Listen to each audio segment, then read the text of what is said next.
Okay, well today's film is for people with horses, and it's basically to show you what you can be doing in between visits from your farrier to keep the horse's feet in good condition. That is free from foot rot mainly. I strongly recommend you use Stockholm tar on the soles of their feet because it has a drying effect and it hardens the soles up. You're less likely to get stone bruises. It also kills the bacteria, so you're less likely to get seedy toe and foot rot. You'll need a hoof pick. Hoof pick? Come. There's the hoof. Can you get close to this, John? Get a close-up shot. Now this horse is freshly shod, so there's not going to be a lot of gap between the shoe and the sole. But the idea is to clean as much dirt out as possible, and to clean up in between the sweat gland, which is this here, and to clean out the sulcus, which is the groove between the sole and the frog. And in wet weather, it's best to wash the foot, hose it if you can. If you haven't got a hose, then a bucket of water and a scrubbing brush. I've got a bucket conveniently put here for me with a scrubbing brush in it. Good job. Okay.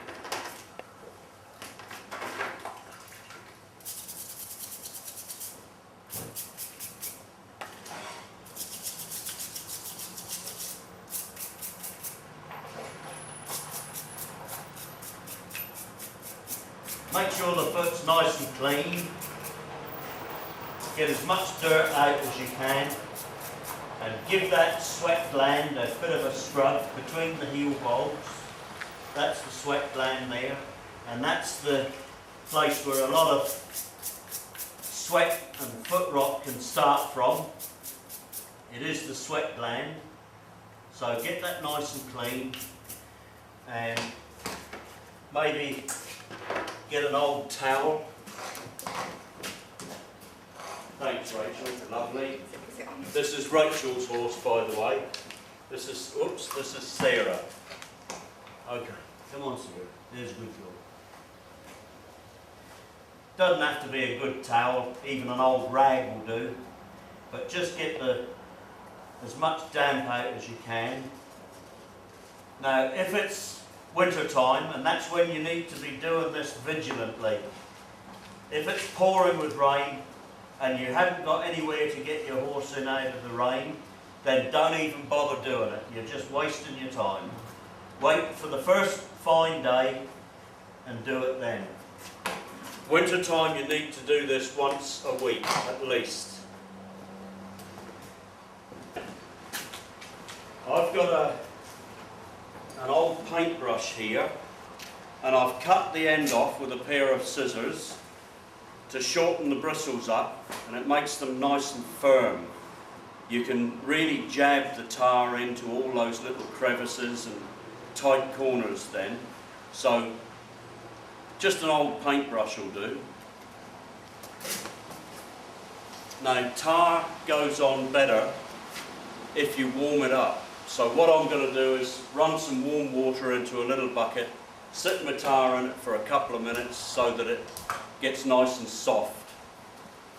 If you haven't got access to hot water at the paddock, then take a thermoflask of boiling water and put your tar in a small tin, like smaller than this. You only need enough tar to do one horse or however many horses you've got, and then just sit it inside a bigger tin, and that will do to warm your tar up.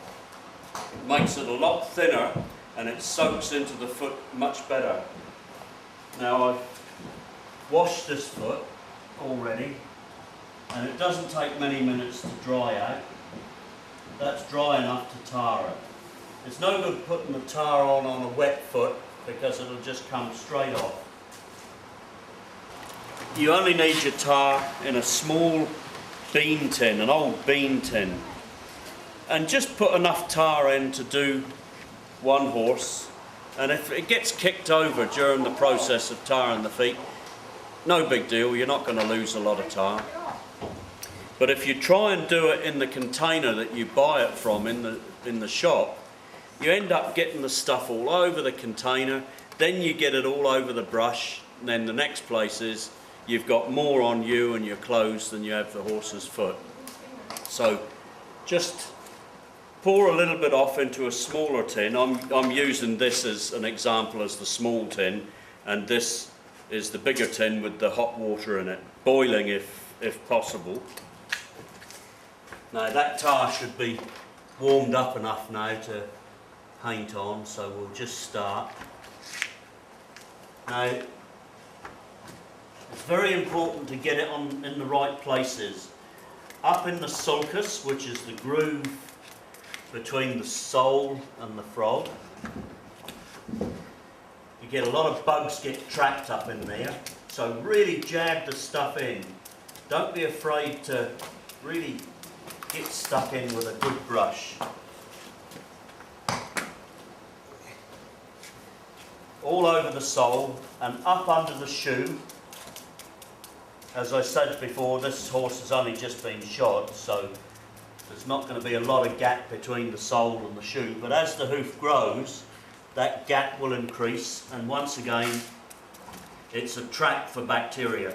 Now, get the frog and cover that, and most importantly, get a bit in the sweat gland area and up here, but don't get it on the heel bulbs.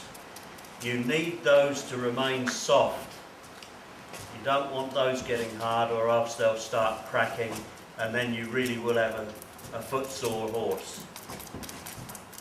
So I'm jabbing it right into the sweat gland there, and that's where all the bugs and bacteria are harboured, around that area. So there's a nicely tarred foot. And that needs to be repeated in winter time, in about a week's time. Right, well I'll do the same on the back foot, and then you should have a fair idea what to do with your horse in between visits from the farrier. Okay, now I'm going to do the same with the back foot. Once again, you need a hoof pick. Give it a good picking out, get all that mud and gunk out of the foot. Just go gently between the frog and the sole, because you don't want to tear it or cut it, otherwise there's a risk of an infection.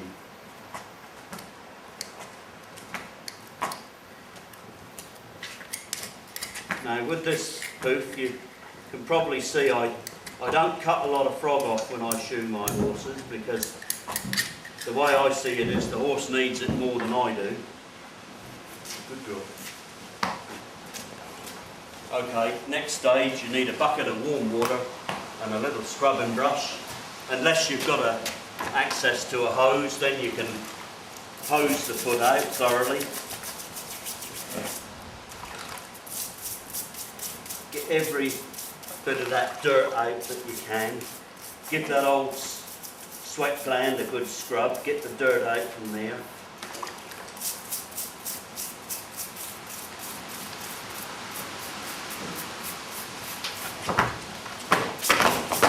Hey, what are you doing? Oh, well, Okay, good girl.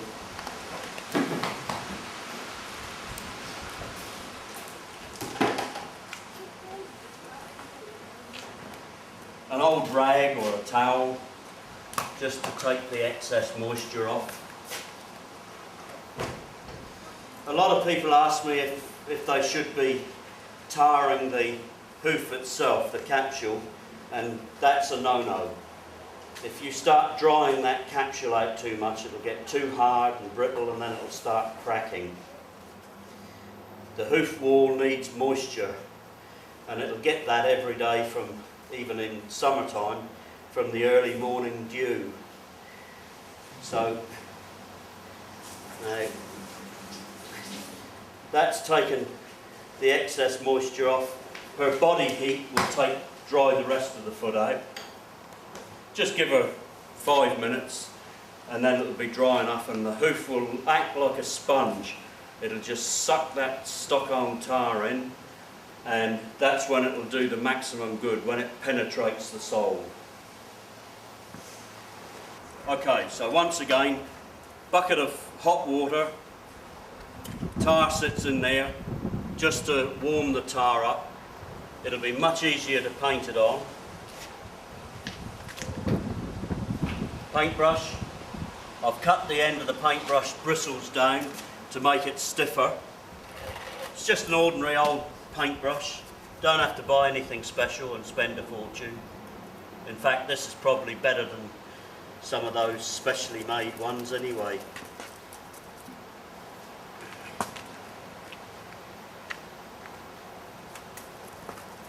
Just get it right up in the sulcus there, all over the sole, up under the shoe, between the sole and the shoe, and then, most important, up in the sweat gland, which is that there. Try and avoid getting it on the heel bulbs. You don't want them drying out and cracking. Otherwise you're going to have a pretty sore-footed horse.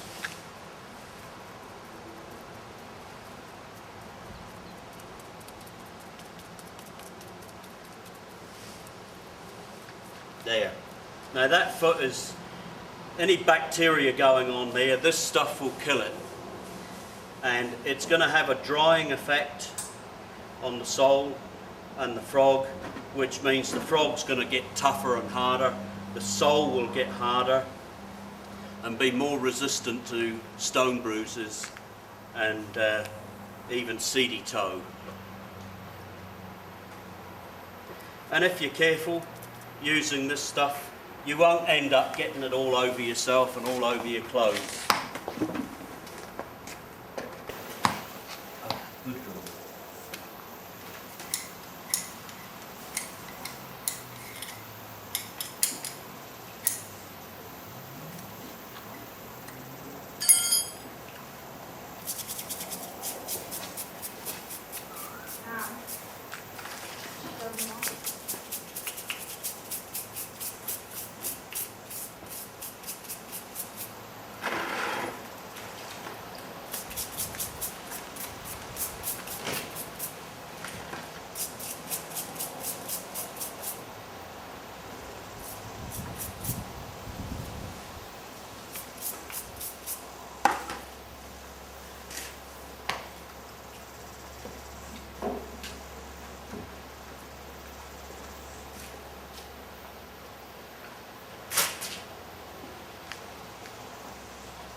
couldn't get it to stop because she's so heavy.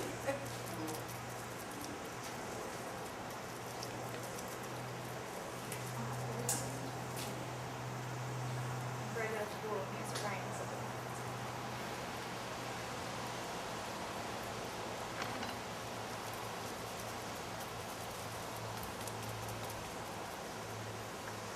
Now I'd just like to include the owner in this bit of the film because she's a little bit camera shy but she's a shining light when it comes to the horse's feet. I've shot her horse for a number of years now and she's always cleaned the feet and tarred them on a regular basis. So, how many times has this horse gone lame with stone bruises and foot rot? Once. And how long ago was that? Oh, that was last year. Okay. I've had you shooting for 7 years. Yeah, be about 7 years. So that's not bad. One stone bruise in 7 years. And it's down to her maintenance. Because without that, this horse would have probably had a few more lameness problems.